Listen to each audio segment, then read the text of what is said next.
రాష్ట్రంలో ఎన్నికల ప్రక్రియ పూర్తయింది. ఆయా పార్టీల నాయకులు వారి విజయావకాశాలపై లెక్కలు కూడా వేసుకుంటున్నారు. మరికొన్ని రోజుల్లోనే ఫలితాలు కూడా వెలువడనున్నాయి. ఇదే విషయంపై మనతో మాట్లాడడానికి మాజీ హోంమంత్రి చేగుండి హరిరామ్ జోగయ్య గారు ఉన్నారు. సార్ నమస్తే. ఎన్నికల ప్రక్రియ ముగిసింది, మరికొన్ని రోజుల్లోనే ఫలితాలు వెలువడిపోతున్నాయి. మీరు ఎన్డీఏ కూటమికి సంబంధించి గెలుపు అవకాశాలు ఏ విధంగా ఉండనున్నాయి? ఎన్ని సీట్లు వచ్చే అవకాశం ఉందంటారు? ఇప్పుడు ఎలక్షన్స్ జరిగిన విధానం చూస్తే, అంటే ఓటర్లు స్పందించిన విధానం చూస్తే ప్రతి రాజకీయ పార్టీ కూడా మాకే మెజార్టీ వస్తుంది చెప్పుకుంటున్నారు. ఎవరికి ఓటేశారో, ఓటేయటానుకున్న అవకాశాలు ఏంటో, కారణాలు ఏంటో అది సైంటిఫిక్గా విశ్లేషించాలి తప్పితే ఎవరికి ఓటేశారో ఇవాళ ఎవరు వెళ్ళి చూడలేదు కదా, ఎవరిని అడిగితే చెప్పలేదు కదా. సైంటిఫిక్గా మనం విశ్లేషించాలి. అది సైంటిఫిక్గా విశ్లేషించినప్పుడు ఒక విశ్లేషకుడిగా నాకున్న అభిప్రాయం ఏంటంటే 120 అసెంబ్లీ సీట్లు తక్కువ కాకుండా 15-16 పార్లమెంట్ సీట్లు తక్కువ కాకుండా ఈవేళ ఎన్డీఏ కూటమి, అంటే బీజేపీ, తెలుగుదేశం, జనసేన కూటమి నెగ్గేటువంటి అవకాశం నాకు కనపడుతుంది. ఇది నేను సైంటిఫిక్గా చెప్తున్నాను. ఎందుకంటే నేనేం ఓటర్ని అడిగి చెప్పట్లేదు, తెలుసుకొని చెప్పట్లేదు. ఏంటి ఆ సైంటిఫిక్ విధానం అంటే 2019 ఎలక్షన్లో పడినటువంటి ఓట్ల విధానం చూస్తే అప్పుడు వైఎస్ఆర్సీపీకి 51%, తెలుగుదేశానికి 40%, జనసేనకి 6.9%, 0.9% ఎంతో బీజేపీకి ఓట్లు పట్టడం జరిగింది. అంటే తెలుగుదేశం, జనసేన, బీజేపీ 2014లో కలిసినప్పుడు పరిస్థితి ఒక రకంగా ఉంది. 2019లో విడిపోయి ఎవరి మట్టుకారు ఒంటరిగా పోటీ చేసినటువంటి పరిస్థితి ఇంకో రకంగా ఉంది. 2019లో వీళ్ళు, అంటే తెలుగుదేశం, జనసేన, బీజేపీ కలిసి ప్రయాణం చేసి ఉంటే వాళ్ళకి పడిన ఓట్లు ఆ 47, ఈ 1 అంటే 48% పడి ఉండాలి. మిగతా 51% వైఎస్ఆర్సీపీ పడ్డాయి. ఇంకో 1% చిల్లరగా మిగతా పార్టీలుగా పడ్డాయి. ఈ 48% ఆ రోజు పడి ఉండాలి. కలిసి ప్రయాణం చేసినప్పుడు 48% తెలుగుదేశం, బీజేపీ, జనసేన కూటమికి పడి ఉంటే 62 సీట్లు వచ్చాయి. అప్పుడు తెలుగుదేశానికి 23 సీట్లు, జనసేనకు 1 సీటు వచ్చింది. అలా కాకుండా కలిసి ప్రయాణం చేసి ఉంటే 61 సీటు వచ్చాం అనేటువంటిది ఓట్ల లెక్కనే ప్రకారం తెలుస్తుంది. ఈవేళ పరిస్థితి ఏంటంటే కూటమిగా ప్రయాణం చేశారు ఎవరు, తెలుగుదేశం, జనసేన, బీజేపీ. ఈ కూటమిగా ప్రయాణం చేయటం వల్ల వీళ్ళ పడేటువంటి ఓట్లన్నీ కలిసి ఒకే రకంగా ప్రయాణం చేయటం వల్ల వీళ్ళ ఓట్ల శాతం పెరిగింది. ఎంత శాతం పెరిగింది అని చెప్తే వైఎస్ఆర్సీపీకి పడ్డ 51%లో 2024 సంవత్సరం వచ్చేటప్పటికీ వాళ్ళ పరిస్థితి ఏంటన్నది కూడా మనం తెలుసుకోవాలి. 2019లో కాపులకి, అంటే రాష్ట్రంలో కాపులకి 25% ఓట్లు ఉన్నాయి. ఆ రోజు 2019లో 25%లో 15% ఓట్ల వరకు కూడా వైఎస్ఆర్సీపీకి పడ్డాయి ఆ రోజుల్లో. దానికి అనేక కారణాలు. ముఖ్యంగా ఏంటంటే వైఎస్ఆర్సీపీ ప్రభుత్వం ఏర్పాటు చేస్తుంది, తెలుగుదేశం కానీ జనసేన ఏర్పాటు చేసే పరిస్థితులు లేవు అనే ఉద్దేశంతో ఎక్కువ మంది కాపులు వైఎస్ఆర్సీపీకి సపోర్ట్ చేశారు. అందుకని 20%లో ఓ 15% కాపుల ఓట్లు 2019లో వైఎస్ఆర్సీపీకి పడ్డాయి. ఆ పట్టడం వల్లే వాటి యొక్క శాతం 51% వెళ్ళింది. తర్వాత ఈ మధ్య జరిగిన పరిస్థితి ఏంటంటే, పంచాయతీరాజ్ ఎలక్షన్స్లో జరిగిన మార్పు ఏంటంటే, వైఎస్ఆర్సీపీకి పడినటువంటి 51%లో పడిన 15% కాపుల్లో కనీసం 10% తక్కువ కాకుండా తిరిగి మళ్ళీ జనసేనకు పడ్డాయి. జనసేనకు పట్టడం వల్ల జనసేన యొక్క శాతం ఓట్లు 15 నుంచి 16% వరకు పెరిగాయి. అది ఎప్పుడు పంచాయతీరాజ్ ఎలక్షన్స్లో జరిగింది. ఆనాటి నుంచి ఆ 15% ఓట్లు జనసేనకి అలా కంటిన్యూ అవుతూ వస్తున్నాయి. అవి ముఖ్యంగా ఎక్కువగా కాపుల ఓట్లే. ఆ ఓట్లే ఈవేళ కూటమి యొక్క సంఖ్యను పెంచడానికి కూడా కారణమైంది. ఈవేళ కూటమిలో ఈ 3 పార్టీలు 2019లో లాగా 2024లో కూడా విడివిడిగా పోటీ చేసి ఉంటే పరిస్థితి వేరుగా ఉండేది. అలా కాకుండా ఒక కూటమిగా ఏర్పడ్డాయి ఈ పార్టీలు. ఈ కూటమిగా ఏర్పడటానికి ముఖ్యమైన కారకులు పవన్ కళ్యాణ్ అని చెప్పడం తప్పదు. పవన్ కళ్యాణ్ చేసిన ప్రయత్నం వల్లే, అతను పడ్డ కష్టం వల్లే ఈవేళ ఈ కూటమి ఏర్పడటం జరిగింది.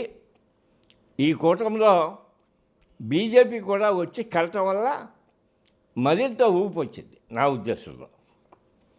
తెలుగుదేశం జనసేన కలిసినప్పుడు వచ్చిన ఊపు కన్నా మోడీ గారు వచ్చి 3 మీటింగులు, బ్రహ్మాండమైన మీటింగులు ఎలక్షన్ ముందు పెట్టి ఆయన యొక్క ఉద్దేశాన్ని ప్రజల ముందు పెట్టి జనసేన జగన్మోహన్ పరిపాలన విమర్శించి వెళ్ళటం వల్లే ఈవేళ కూటమి యొక్క పరిస్థితి చాలా మెరుగుపడింది. ఆ మెరుగుపడటం వల్ల ఈవేళ 15% ఉన్నటువంటి జనసేన ఓట్లు 40% ఉన్నటువంటి తెలుగుదేశానికి కలటం వల్ల 50% ఓట్లు దాటి ఈవేళ మెజార్టీలోకి వచ్చి 120 స్థానాల వరకు తెచ్చుకునేటువంటి అవకాశం కలిగింది అనేటువంటిది నా సైంటిఫిక్గా నేను చెప్పేటువంటి విధానం. ఇది సైంటిఫిక్గా చెప్పేది మాత్రమే. అది మాత్రమే కాకుండా ఎలక్షన్స్లో రెండో విషయం కూడా ఏంటంటే మేనిఫెస్టో. 2024 మేనిఫెస్టోలో వైఎస్ఆర్సీపీ మేనిఫెస్టో కన్నా కూటమి యొక్క మేనిఫెస్టో చాలా అట్రాక్టివ్గా ఉంది, ఆకర్షణీయంగా ఉంది. ఎక్కువ మంది ఓటర్లకి చాలా సంతృప్తి ఇచ్చింది. ఆ మేనిఫెస్టోని ఆ రూపంగా తయారు చేసుకొని జనం ముందు పెట్టడం వల్ల ఈవేళ వీళ్ళ పరిస్థితి మరింత మెరుగుపడింది. కూటమి యొక్క పరిస్థితి, వీళ్ళ పరిస్థితి మెరుగుపడటమే కాదు, వైఎస్ఆర్సీపీ మేనిఫెస్టో 2019 మేనిఫెస్టోకి కన్నా పెద్ద మించి లేకపోవటం వల్ల అది చాలా ప్రజల్లో నిరాశ కలిగింది. నిరాశ కలగడం, వైఎస్ఆర్ కూటమి యొక్క మేనిఫెస్టో అట్రాక్టివ్గా ఉండటం, ఇది కూడా కూటమి విజయానికి ముఖ్యమైన కారణమైందని అనుకుంటున్నాను. అంటే ఏంటిది, ఈవేళ కూటమి యొక్క విజయం 120 సీట్లు దాటి వస్తాయి, 16 సీట్లు పార్లమెంట్ సీట్లు దాటి వస్తాయని చెప్పడానికి సైంటిఫిక్ కారణాలు. ఒకటి, కూటమి ఏర్పడటం, అంటే ప్రతిపక్ష ఓట్లన్నీ కలిసి ప్రయాణం చేయడం. దీంట్లో ఇంకో విషయం, కలిసి ప్రయాణం చేస్తే సరిపోదు, కానీ ఓట్లు ట్రాన్స్ఫర్ ఎట్లా జరిగింది అని చెప్పేసి చూస్తే ఇవాళ ప్రాక్టికల్గా క్షేత్రస్థాయిలో ఇవాళ గమనించిన విధానం చూస్తే ఏమాత్రం కూడా డౌట్లెస్గా జనసేన ఓట్లన్నీ కూడా తెలుగుదేశానికి, తెలుగుదేశం ఓట్లన్నీ కూడా జనసేనకి ట్రాన్స్ఫర్ అయ్యింది అని చెప్పడానికి ఏమాత్రం కూడా సందేహం లేదు. ట్రాన్స్ఫర్ అవ్వడం, సవ్యంగా జరగడం, ఓట్లు కలిసి ఉండటం, తర్వాత మేనిఫెస్టో బాగుండటం, దీనికి తగ్గట్టుగా మోడీ గారి యొక్క కూటమిలో ఆయన యొక్క పాత్ర కూడా దీనికి మెరుగుదిద్దడం, ఇన్ని కారణాల వల్ల కూటమి విజయం ఖాయం అని చెప్పడానికి ఏమాత్రం కూడా సందేహం లేదు. ఈ సందర్భంలోనే నేను ఇవాళ మోడీ గారికి ధైర్యంగా ఉత్తరం రాస్తూ ఆయన కొన్ని డిమాండ్స్ కాపు సంక్షేమ శాఖ తరఫున పెట్టా. ఏమని, ఈవేళ కూటమి విజయానికి ముఖ్య కారకులు కాపుల ఓట్లు బ్రహ్మాండంగా ట్రాన్స్ఫర్ అయినాయి కాబట్టి ఈవేళ కూటమి తప్పనిసరిగా 120 ఓట్లు సీట్లు దాటి నగ్గడానికి అవకాశం ఏర్పడింది అనేటువంటిది ఖాయంగా చెప్పచ్చు. అయితే కాపుల ఓట్లు ఎందుకు ట్రాన్స్ఫర్ అయినాయి, ఎందుకు 190% ఈవేళ కూటమికి పడ్డాయనంటే దానికి ముఖ్యమైన కారకులు పవన్ కళ్యాణ్ అని చెప్పడానికి ఏమాత్రం కూడా సందేహం లేదు. కారణం ఏంటంటే మొట్టమొదటి నుంచి కూడా కాపులు పవన్ కళ్యాణ్ రాజ్యాధికారం చేపట్టాలని, అధికారం దక్కించుకోవాలని, తద్వారా వెనకబడి ఉన్నటువంటి తమ జాతి అంటే కాపు జాతి మళ్ళీ రాజకీయంగా కానీ లేదా ఏ రకంగా కూడా ఆర్థికంగా కానీ ముందు బాగుపడేటువంటి అవకాశాలు ఏర్పడతాయని, కాబట్టి పవన్ కళ్యాణ్ అధికారం కావాలని అని ఎప్పటికైనా ముఖ్యమంత్రి, ఈవేళ కాకపోయినా రేపటికైనా ముఖ్యమంత్రి అవ్వాలనేటువంటి ధ్యేయంతో పనిచేశారు ఈ పట్టు కాపులు. కాబట్టే ఈవేళ కాపుల విజయమే, కాపుల యొక్క చొరవే కూటమి విజయానికి ముఖ్యమైన కారణం అవుతుంది. వారి యొక్క డిమాండ్స్ ఏవైతే ఉన్నాయో వారికి ముఖ్యమైన డిమాండ్స్ ఏంటంటే ఆయన బీసీలుగా చేర్చడం. బీసీలుగా చేర్చడం అంటే బీసీలుగా చేర్చినందువల్ల బీసీలకి ఏవైతే సౌకర్యాలు కలుగుతున్నాయో సమానంగా, వారితో సమానంగా, అంటే బీసీలకి ఎటువంటి నష్టం కలగకుండా బీసీలతో సమానంగా అదే సౌకర్యం కాపులకు కూడా కలగజేయాలనేటువంటిది ఒక డిమాండు. రెండోది ఏంటంటే రిజర్వేషన్ సౌకర్యం ఈ బీసీలుగా చేర్చడం లేట్ అవుతే అవ్వచ్చు, ఈవేళ కాకపోతే ఎప్పటికైనా బీసీలుగా చేర్చే పరిస్థితి కావాలనేటువంటి ఒక డిమాండ్. ఈలోగా ఓసీలుగా అక్కడ ఉన్న కోటాలో, ఈడబ్ల్యూఎస్ కోటాలో 5% అయినా రిజర్వేషన్స్ విద్యా ఉద్యోగాల్లో, రాజకీయాల్లో కాపులకి కలగజేయాలని చెప్పేసి ఇది రెండో ఒక డిమాండు. ఈ 2 డిమాండ్లతో పాటు ముఖ్యమైన మూడో డిమాండ్ అంటే తమ ఆశాజ్యోతి, తాము కోరుకుంటున్నటువంటి పవన్ కళ్యాణ్ గారు వారి యొక్క గౌరవానికి ఏమాత్రం కూడా తక్కువ కాకుండా తగినటువంటి హోదాలో, తగినటువంటి పదవి రేపు రాష్ట్ర పరిపాలనలో వారికి కలగజేయాలని చెప్పేసి దానికి ఎన్డీఏ కూటమి అధినేతగా ప్రధానమంత్రి గారు కలగజేసుకోవాలని వారి ప్రమేయంతో పవన్ కళ్యాణ్ గారు అధికారం చేపట్టాలని, తద్వారా కాపులు సంక్షేమం మెరుగవ్వాలని చెప్పేసి ప్రధానమంత్రి గారిని కోరుకుంటూ నేను ఉత్తరం రాయటం జరిగింది. పిఠాపురంలో ఫలితాలు ఏ విధంగా ఉండబోతున్నాయి? నాకు అందుతున్న ఇన్ఫర్మేషన్ ప్రకారంగా 50,000 దాటే పవన్ కళ్యాణ్ గారికి మెజార్టీ వస్తుంది.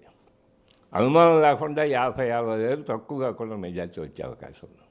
అంటే నర్సాపురం ఎంపీగా కూడా మీరు చేశారు. ఈసారి వైసీపీ ఒక సెట్టిబల్లి సామాజిక వర్గానికి చెందిన మహిళను పెట్టింది. బీజేపీ ఒక కార్యకర్త పార్టీలో పనిచేసే 33 సంవత్సరాలు పనిచేసిన కార్యకర్తకి సీట్ ఇచ్చింది. ఇక్కడ నర్సాపురం పార్లమెంట్కి సంబంధించి విజయ అవకాశాలు ఏ విధంగా ఉండబోతుంది? నర్సాపురం పార్లమెంటు ఏ నియోజకవర్గానికి ఆ నియోజకవర్గాన్ని తీసుకోవాలి. నర్సాపురంలో కూటమి బీసీ క్యాండిడేట్ని పెట్టింది.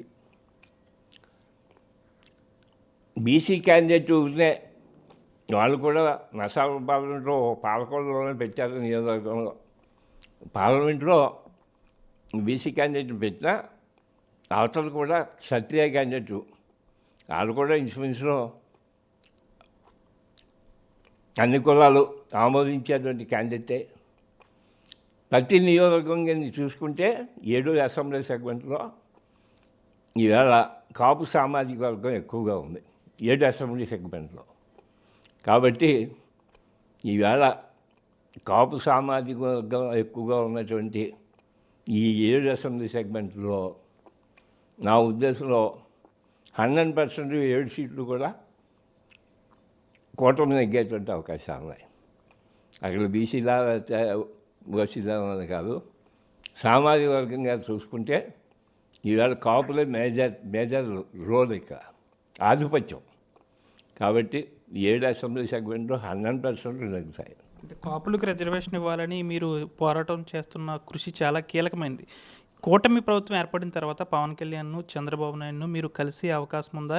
వీటి గురించి ప్రస్తావించే అవకాశం ఉందా మరొకసారి? అంటే ఇప్పుడు లెటర్లు రాస్తూ ఉంటారు, ఈసారి వారిని డైరెక్ట్గా వెళ్ళి మీరు ఏమైనా కలిసే అవకాశం ఉంటుందా? ప్రభుత్వం ఏర్పాటు చేయకముందు నుంచే ఈవేళ కాపుల యొక్క సంక్షేమం గురించి ఎత్తుకుంటూ ఈవేళ ప్రధానమంత్రి గారికి ఉత్తరం రాశాను నేను. ఈవేళ పవన్ కళ్యాణ్ గారికి అధికారంలో ప్రధానమైన స్థానం ఇవ్వాలని కోరటం కూడా అది కూడా కాపు సంక్షేమమే. అలాగే రిజర్వేషన్స్, అలాగే బీసీల జాబితాలో చేర్చడం, ఇవన్నీ కూడా కాపు సంక్షేమం. ఈ డిమాండ్స్ అన్నీ గవర్నమెంట్లో రాకుండానే పెట్టాను నేను.